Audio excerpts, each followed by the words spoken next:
साइंसदानों ने कई सालों तक मार्स की स्टडी की, जिससे हमें पता चला कि 8 से अरबों साल पहले मार्स बिल्कुल हमारी ज़मीन जैसा हुआ करता था। यहाँ पानी के बड़े बड़े समुंदर और दरख्त थे और हमारी ज़मीन की तरह यहाँ वोल्केनोस भी फटते थे, जिसकी वजह से साइंसदानों को लगता है कि माजी में मार्स पर लाइफ मौजूद थी। कई सालों की स्टडी करने के बाद साइंसदानों को मार्स पर ऐसे सबूत मिले जो इस चीज की तरफ इशारा करते हैं कि माजी में मार्स पर लाइफ मौजूद थी। आखिर वो सबूत कौन कौन से हैं, ये आप जानोगे आज की इस वीडियो में। वीडियो शुरू करने से पहले आपसे गुजारिश है कि अगर आपने हमारे चैनल स्पेस वर्ल्ड को सब्सक्राइब नहीं किया तो जल्दी से सब्सक्राइब करने के साथ साथ हमारी वीडियोस को लाइक और शेयर जरूर करें। किसी भी तरह की लाइफ के लिए पानी बहुत ज्यादा जरूरी होता है। यहाँ पानी हो वहाँ लाइफ के चांसेस ज्यादा होते हैं, लेकिन पानी सिर्फ और सिर्फ उसी सितारे पर होता है जो अपने स्टार के हैबिटेबल जोन में हो। हमारे सूरज के हैबिटेबल जोन 0.9 एस्ट्रोनॉमिकल यूनिट से लेकर 1.2 एस्ट्रोनॉमिकल यूनिट तक फैला हुआ है। ये सोलर सिस्टम का वो एरिया है यहाँ ना टेम्परेचर ज्यादा होता है और ना कम। इस एरिया में 3 सितारे मौजूद हैं, जिनमें वीनस हैबिटेबल जोन के बिल्कुल स्टार्टिंग में मौजूद है, जो सूरज से 10 करोड़ किलोमीटर दूर है। साइंसदानों का कहना है कि 8 से अरबों साल पहले वीनस बिल्कुल हमारी ज़मीन जैसा हुआ करता था। इसका मास और साइज बिल्कुल हमारी ज़मीन के बराबर है।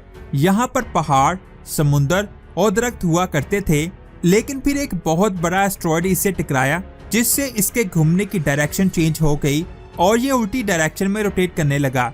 आज ये हमारे सोलर सिस्टम का सबसे गर्म सितारा है। साइंसदान इसे जहन्नमी सितारा भी कहते हैं। गर्म इसलिए नहीं है कि ये सूरज के करीब है, बल्कि इसके एटमॉस्फेयर में मौजूद घने बादल सूरज की गर्मी को अरबों सालों से अपने अंदर जज़ब कर रहे हैं, जिसकी वजह से इसका टेम्परेचर बढ़ गया है और आज ये हमारे सोलर सिस्टम का सबसे गर्म सितारा है। साइंसदानों का कहना है कि अगर कोई ऑब्जेक्ट इससे ना टकराता तो आज हमारे सोलर सिस्टम में 2 ज़मीनें होती। इसके बाद हमारी ज़मीन आती है, जो हैबिटेबल जोन के बिल्कुल सेंटर में मौजूद है। इसी वजह से यहाँ पानी है और हम इंसान यहाँ पर अपनी जिंदगी गुजार रहे हैं। हमें हर वक्त अल्लाह का शुक्र अदा करना चाहिए। इसके बाद आता है हमारा दूसरा करीबी सितारा, जो हैबिटेबल जोन के बिल्कुल आखिरी किनारे पर मौजूद है।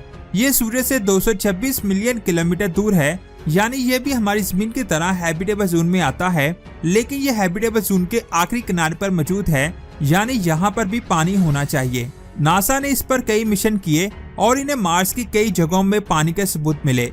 सबसे पहली जगह जज़ीरो क्रेटर है। इसके बारे में मैंने पहले भी थोड़ा डिस्कस किया था, लेकिन आज मैं डिटेल से डिस्कस करूंगा। इसका साइज 45 किलोमीटर है। आज से 360 करोड़ साल पहले यहाँ पानी की झील हुआ करती थी। ये पानी कई नदियों से बहकर यहाँ आता था और साथ अपने मिट्टी को भी लेकर आता था, जिसकी वजह से ये चट्टान बनी, जिसे डेल्टा कहते हैं। ऐसी चट्टानें सिर्फ और सिर्फ पानी में ही बनती हैं। ये चट्टान माजी में यहाँ पर पानी का सबसे बड़ा सबूत देती हैं।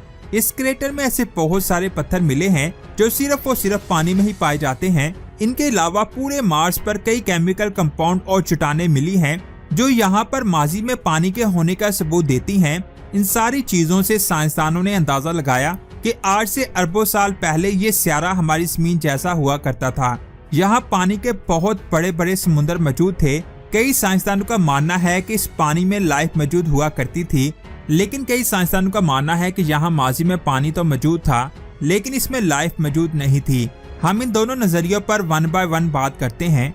सबसे पहले बात करते हैं कि माजी में मार्स पर कोई लाइफ नहीं थी। साइंसदानों का कहना है कि बेशक माजी में मार्स हमारी ज़मीन जैसा था, यहाँ पानी और दरख्त हुआ करते थे, लेकिन वहाँ पर ऐसा एनवायरनमेंट बना ही नहीं था जिसमें लाइफ पॉसिबल हो सके।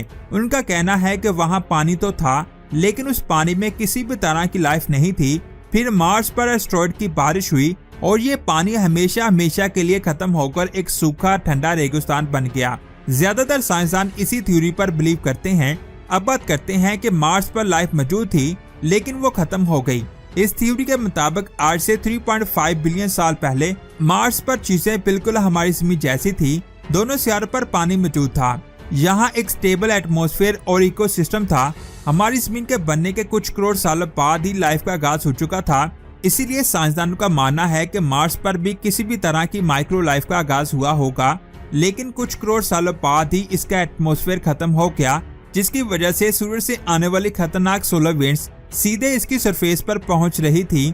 एटमॉस्फेयर के खत्म होने के बाद ही यहाँ पर पानी भी सूख गया और लाइफ खत्म हो गई। यानी मार्स पर लाइफ मौजूद थी, लेकिन उस लाइफ का डेवलप होने के लिए इतना टाइम नहीं मिल सका, जिससे वो लाइफ खत्म हो गई। अगर मार्स पर लाइफ मौजूद थी तो उसके सबूत मार्स की सतह के नीचे जरूर मौजूद होंगे। अगर जमीन के बाहरी लाइफ की बात आती है तो ये लाइफ हमारी तरह इंसानों और जानवर जैसी नहीं है, बल्कि एक सिंगल सेल माइक्रो लाइफ की बात होती है।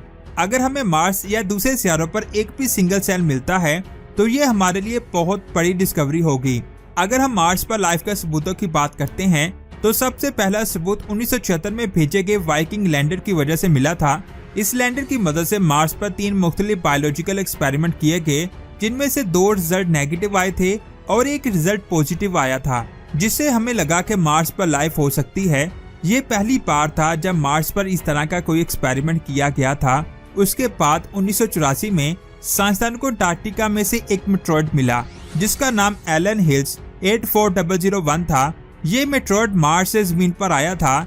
जब साइंसदानों ने इसकी स्टडी की तो उन्हें पता चला कि ये 8 से 13,000 साल पहले हमारी जमीन पर क्रैश हुआ था।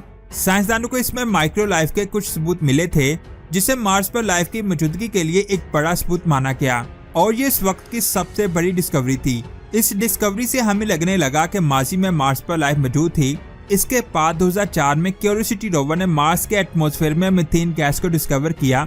ये बात आप जान लें, जब हमारी जमीन बनी थी उसके कुछ करोड़ सालों बाद हमारी जमीन पर पानी में जिंदगी का आगाज हुआ था, और ये लाइफ बैक्टीरिया थी। जब इनकी तादाद अरबों में हो गई तो ये एक गैस खारिज करते थे जिसका नाम है ऑक्सीजन। यानी हमारी जमीन पर जो ऑक्सीजन मौजूद है जिसमें हम सांस लेते हैं, वो इन्हीं बैक्टीरिया की वजह से है। इसी वजह से साइंसदानों को लगता है कि क्यूरियोसिटी रोवर ने मार्स के एटमॉस्फेयर में जो मीथेन गैस को डिस्कवर किया था वो इन्हीं बैक्टीरिया की वजह से बनी। यानी आज से 3.5 अरब साल पहले मार्स पर अरबों की तादाद में बैक्टीरिया मौजूद थे, जिन्होंने मीथेन गैस को रिलीज किया, जो आज भी मार्स के एटमॉस्फेयर में मौजूद है। जिससे साइंसदान को लगता है कि माजी में मार्स पर लाइफ मौजूद थी। लेकिन कई साइंसदान का कहना है कि मार्स पर वोल्केनोस भी फटते रहे हैं। हो सकता है कि ये मीथेन गैस उनसे निकलने वाले धुएं से पैदा हुई हो। अभी मार्स पर जो रोवर्स मौजूद हैं उनके पास कोई ऐसे आलात नहीं है जिनसे ये पता लगाया जा सके कि ये गैस किस चीज से पैदा हुई। आपको क्या लगता है? नीचे कमेंट्स करके जरूर बताएं। ये वो सारे सबूत हैं जो इस बात की तरफ इशारा करते हैं कि माजी में मार्स पर लाइफ मौजूद थी, लेकिन अभी हमें डायरेक्टली कोई ऐसा सबूत नहीं मिला जिससे हम ये कह सकें कि मार्स पर लाइफ मौजूद थी। आपको क्या लगता है? नीचे कमेंट्स करके जरूर बताएं। वीडियो अच्छी लगी तो लाइक करने के साथ साथ इस कीमती इन्फॉर्मेशन को अपने व्हाट्सएप स्टेटस, फेसबुक, इंस्टाग्राम पर लाजमी शेयर करें, और स्पेस की ऐसी ही अमेजिंग वीडियोस को देखने के लिए हमारे चैनल स्पेस वर्ल्ड को सब्सक्राइब करके बेल आइकन को प्रेस करें। अपना बहुत सारा ख्याल रखें। अल्लाह हाफिज।